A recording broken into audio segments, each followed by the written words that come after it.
The following program is a public access production of Sherry Wicks and Laughing Child Productions, who assume full responsibility for its content. The content of this program does not represent the views of East Bridgewater Community Television, which serves as a forum for community expression and offers TV training, production facilities, and channel time to all East Bridgewater residents and organizations.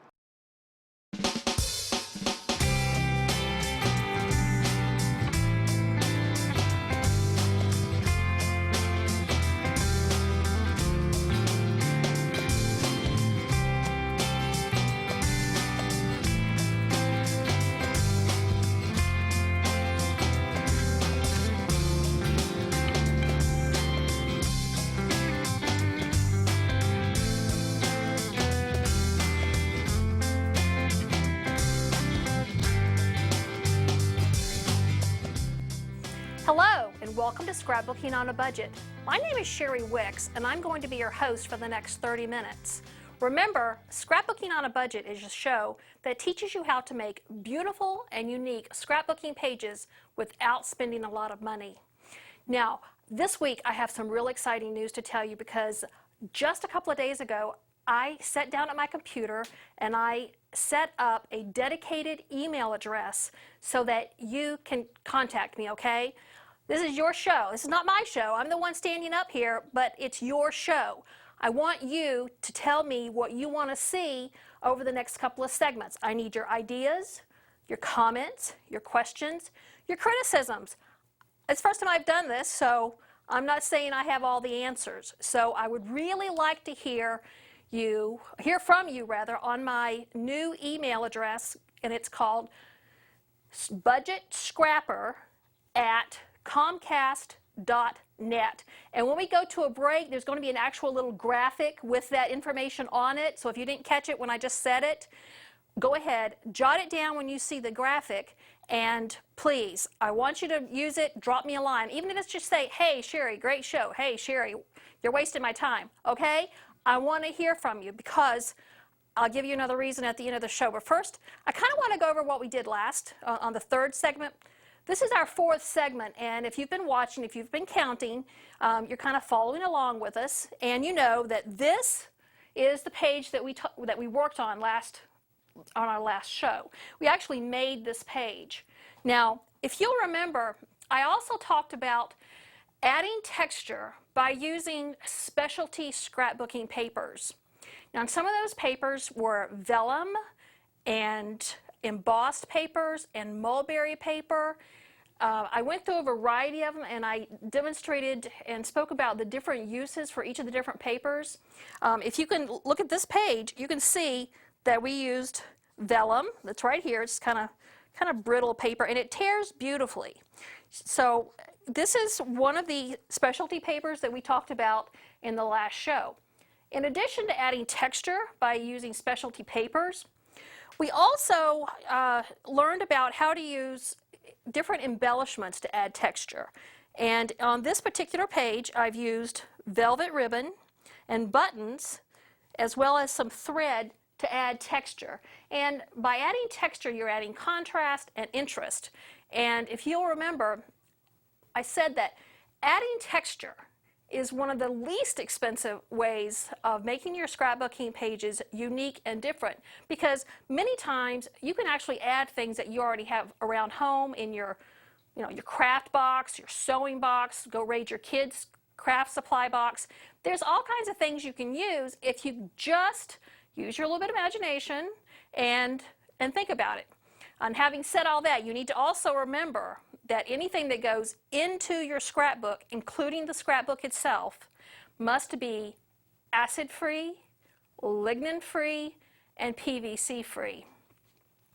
I've done a little quick review, and so we're going to take a little break right now, but when I come back, we're actually going to look at the 7 different page layouts that I'm going to show you techniques from, tips and tricks, things like that, so that you can make a series of pre-made pages so that you're not going to get so stressed. If you'll realize, this show is going to air in September. So from September, which is back to school time, through New Year's, it's typically a very hectic time for families and individuals, and I've noticed over the years that this is the time that I tend to get behind in my daughter's school album, as well as the yearly family album that I like to keep up with.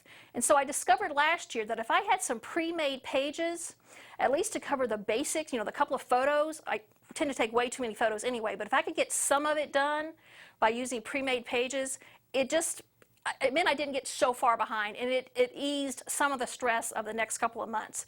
So again, we're going to take a little break, and remember to watch for the graphic that's going to show you the budget scrapper at comcast.net email address that I want to hear from you on, okay? Thanks now. Stay tuned.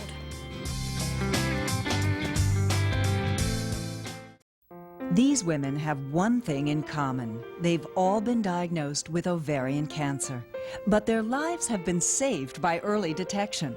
Symptoms are subtle but recognizable if you really listen to your body. A family history of certain cancers can increase your risk for ovarian cancer. You are your own best advocate, so be proactive and talk with your doctor.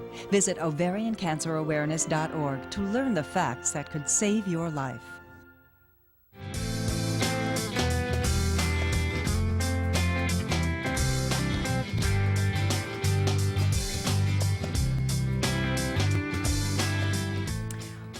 Welcome back. Thank you for staying with us.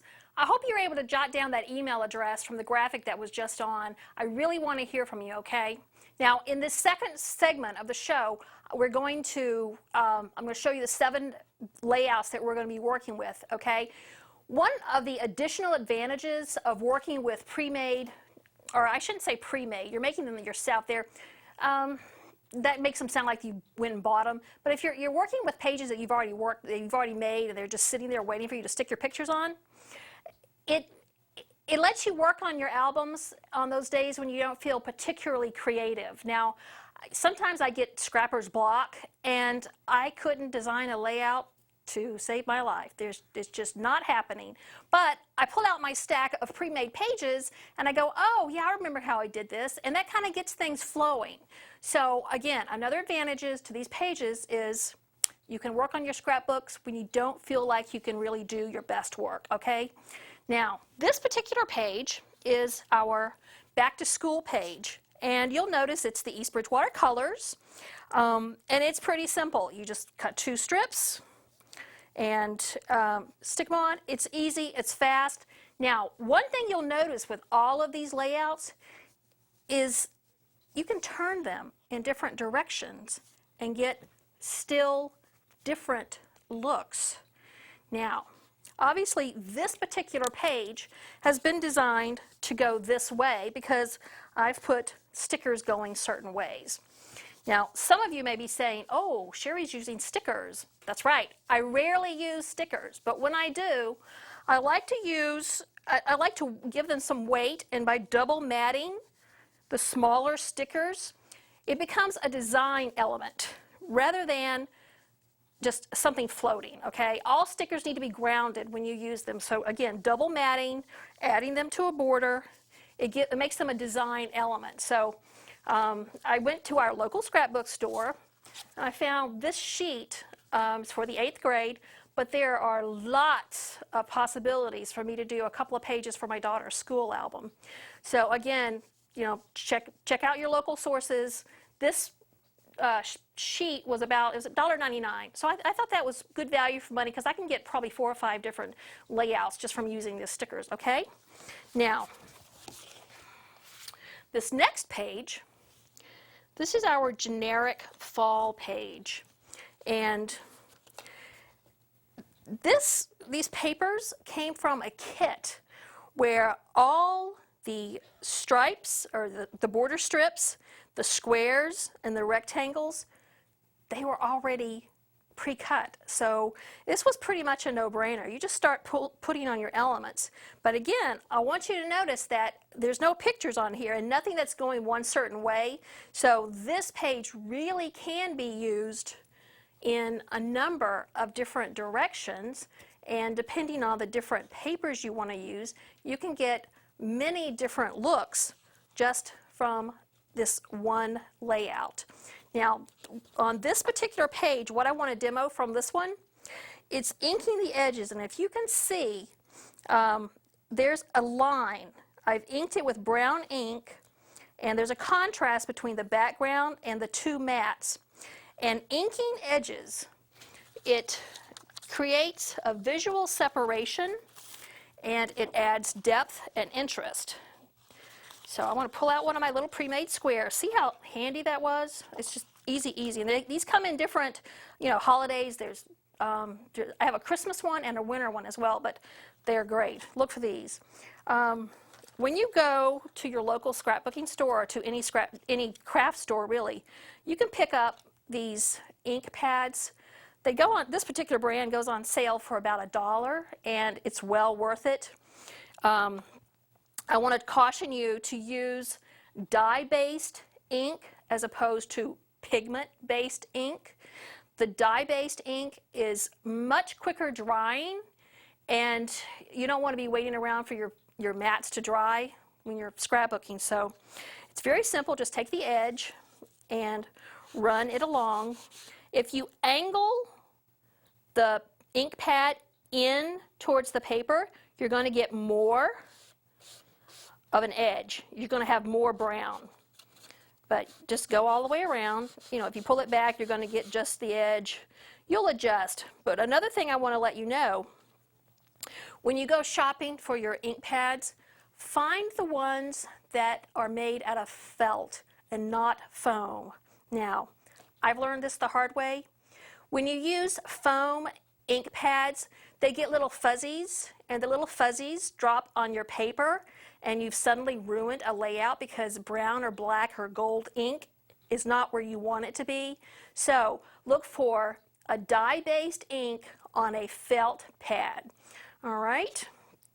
And it's inking, easy to do, about $1. On this next page, I bet you can guess what holiday this one is. It's Halloween, and I've torn the different elements, and if you remember from, I think it was the second show, I do a lot of tearing in my scrapbooking, and if you'll remember, the paper with the white backing and the colored front is, when torn, gives you this lovely white edge. Now, one thing I want to kind of spark your imagination with, this page is obviously for Halloween, and again, any of these layouts can be used by turning them in different directions. But imagine the same page done in these colors, just some different colors. We have these lovely blues and yellows. Now, I think these colors would be really nice if you had pictures of your family at a farm and there's some big sunflowers or something in the background. These could even be for beachy pages. But real quickly, I want to show you about tearing. Now this is it's called white core paper. You have a colored front and a white back. I'm tearing it towards me, but just use your thumb and forefinger, your index finger rather, is your guide, and just pull it towards you. And you see I'm getting that white edge. And you don't have to have a lot of finesse to do this. And we want another one. Now I want the white edge to be on my border, so I'm going to flip it around so I'm getting that white edge. You see, it doesn't have to be as tedious as sometimes I make it look, but there you've got one page, or one side of the border. Now same thing, let's see, we're actually trying to duplicate that page. So we've got one side, and now we need the little contrast strip. So I'm going to tear it. Some different ways of tearing. Some people like to put them against a ruler or the side of a wooden table or something with a nice crisp edge, but I don't want to get that precise an edge. And when you're using this white core paper, it tears so beautifully anyway. I just love this stuff. And I've made that way too wide. All right. Let's get back in there. But you see, it's paper, and we could always use this piece for something else. But anyway, you're beginning to see how quickly a page like this, just using torn elements, torn borders and mats, can be put together. And you can have these in all kinds of different colors, and again, turn them different ways, and you could practically do an entire scrapbook with just this kind of layout. All right, I'm getting kind of a mess here, aren't I? The next page that I want to show you, this is our Thanksgiving page, and the paper used on this one, it's very specific to Thanksgiving. You'll notice we have a pilgrim hat and a pie and some corn. There's a turkey in there, but the particular design element that I want to demonstrate from this page is this border and using double-sided tape. I think I mentioned this on the last show. This tape is wonderful. It comes in different widths. This is the quarter width or quarter-inch width, but you can also get it in half-inch widths, and it comes in full 8.5 by 11 sheets as well. If you enjoy putting beading on your scrapbooking pages, this stuff is so sturdy that it will hold seed beads and micro beads. But for purposes of this demonstration, we are going to make a border. Now, we have one of these pre-cut strips from the kit of coordinating papers that I like. And we're also using vellum, and I've already gone ahead and torn it, but I want to show you that by using the double-sided tape, you can use it with vellum and it practically disappears. One of the downsides of using vellum is that your usual adhesives show from the back. So I'm just going to cut about a half-inch strip, and when you're dealing with any kind of adhesive, try to remember to not touch the sticky side as much as you humanly can, okay?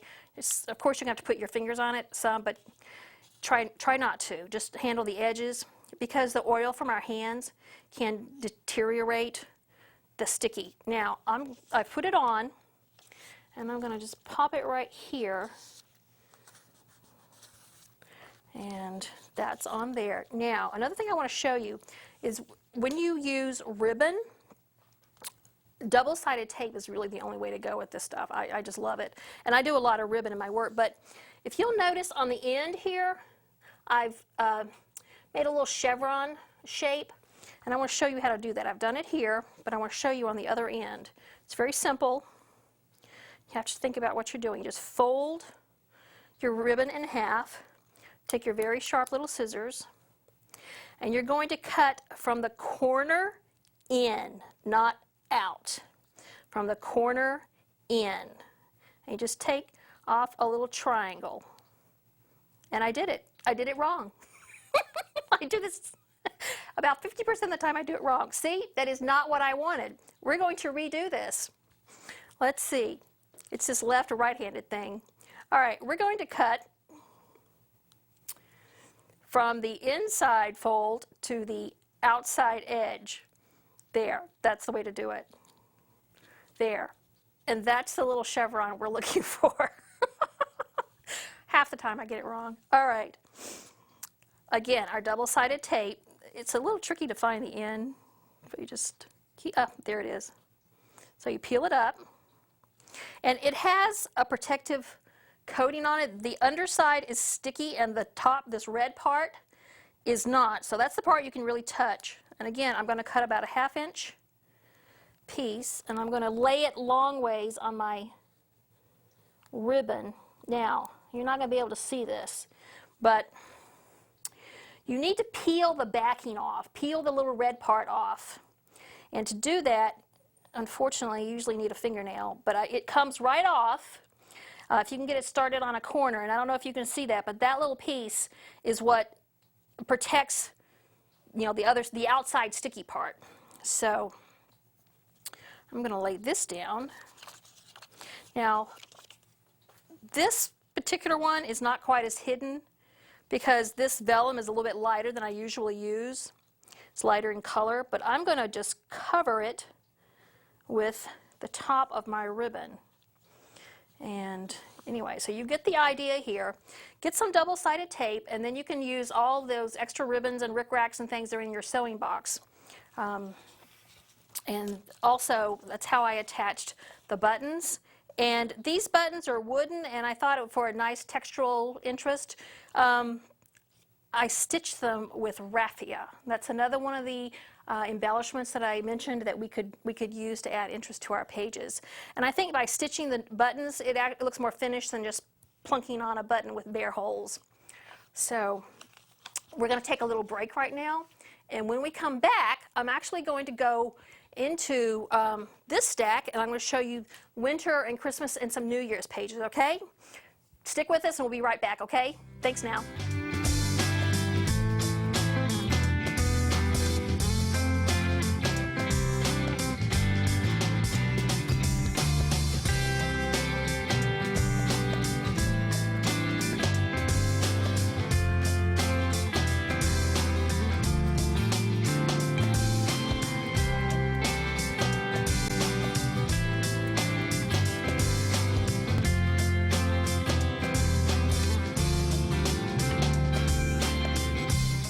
Welcome back.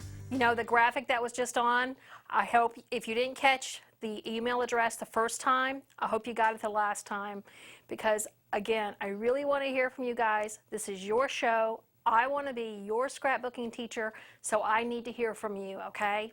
Now, on this last segment, what we're going to do is we're going to talk about some winter layouts, some Christmas layouts, and even a New Year's Eve layout or a New Year's layout. So you can end your family album with something a little sparkly and festive.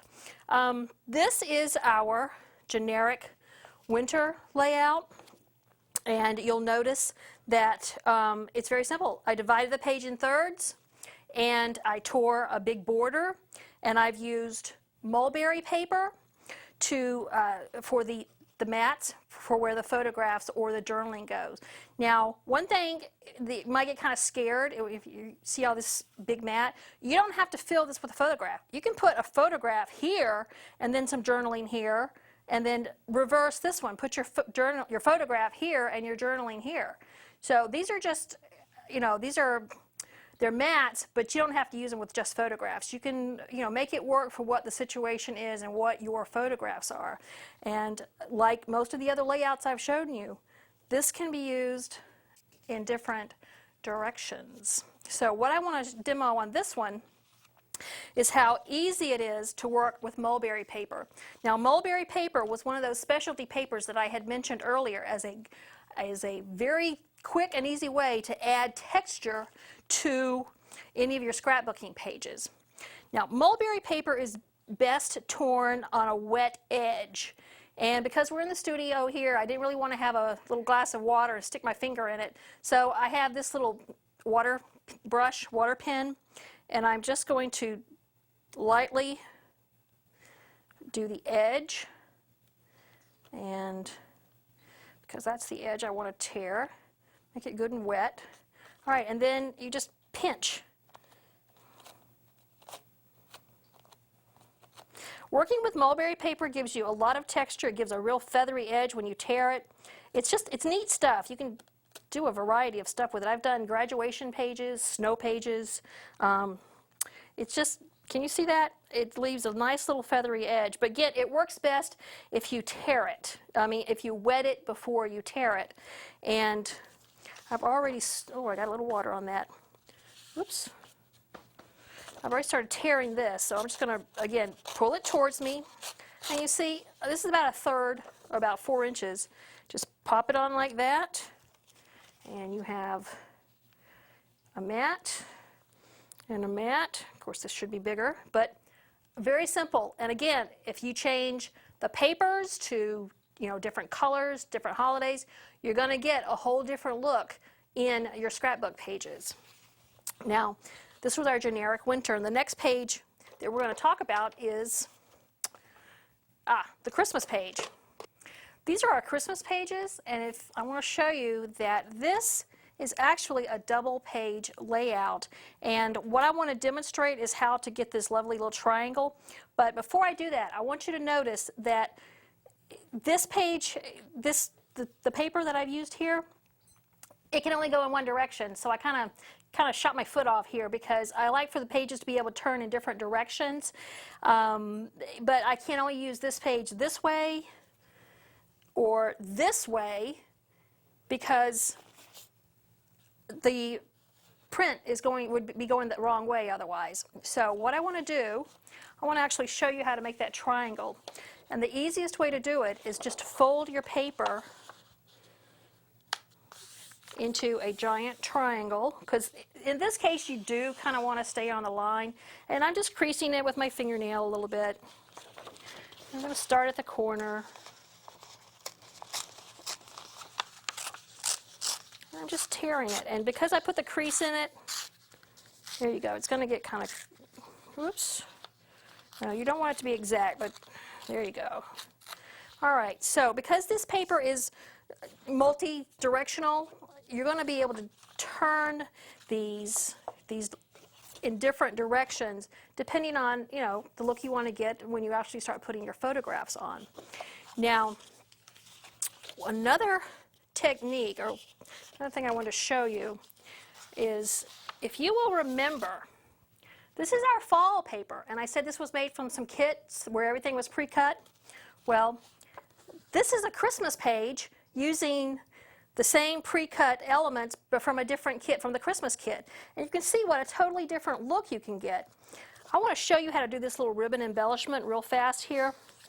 And I'm just going to put this right here so you can see it. And you don't need to see all that stuff. Those are my notes to myself.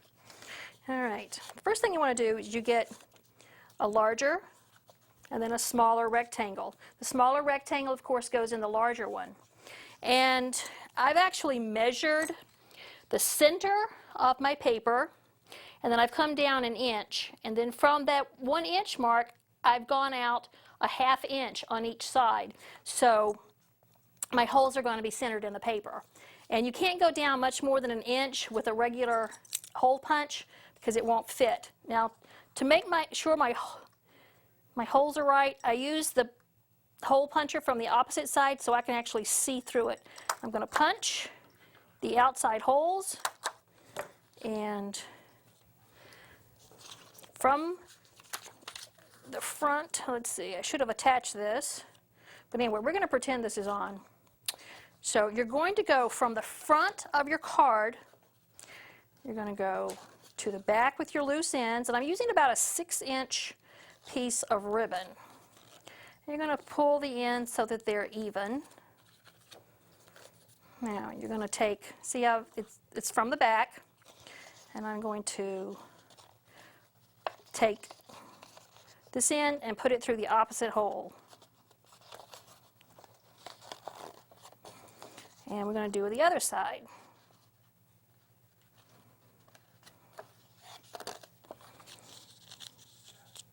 There we go. And we have that. Now, this last page is actually our New Year's Eve page, and it's real simple. You just cut these strips on an angle, and you have a different kind of background, and then I just matted my gold paper over that. Now, you get different looks by using different embellishments, of course. So for this page, I use little black brads. But this is an easy page that you can use different papers and get whole different looks with. But again, it's just the strips, and they're cut on an angle so they're not, you know, perfectly straight on each side.